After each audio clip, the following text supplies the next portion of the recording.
ஒரு குற்றச்சாட்டு மக்கள் மீது இருக்கிறது. நீங்கள் நேரடியான கேள்விகளுக்கு நேரடியாக பதில் சொல்வதில்லை, மழுப்பி வேற எங்கேயோ போய் விடுகிறீர்கள் என்கின்ற குற்றச்சாட்டு இந்த நிகழ்ச்சி சம்பந்தமாக நாங்கள் ஒரு அறிவித்தலை போட்ட போது கூட மக்களிடமிருந்து அது பொதுவாக வந்துவிடும். இந்த நிகழ்ச்சியிலும் நான் அதை காணக்கூடியதாக இருக்கிறது. நேரடியாக நீங்கள் பதில் தருகிறீர்கள் இல்லை. கடந்த 40 ஆண்டு கால முஸ்லிம் காங்கிரசினுடைய வரலாற்றிலே அஷ்ரப் அவர்கள் விட்டு சென்ற போது முஸ்லிம் காங்கிரசினுடைய நிலைமை என்ன? 20 ஆண்டுகளை கடந்து இப்பொழுது முஸ்லிம் காங்கிரசினுடைய நிலைமை என்ன?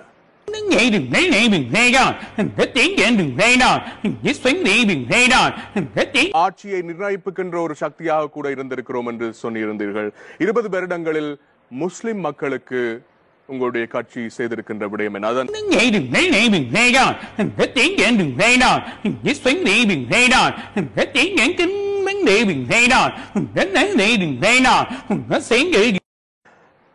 இப்பொழுது சஜித் பிரேமதாச அவர்களோடு நீங்கள் இருக்கிறீர்கள். ஆனால் ஆட்சிக்கு பின்னர் மீண்டும் மஹிந்த ராஜபக்ச அரசிலே சில வேளைகளில் மஹிந்த ராஜபக்ச அரசமைக்கின்ற பட்சத்திலே அதில் அமைச்சராக இருப்பதற்கு சந்தர்ப்பங்கள் உண்டா?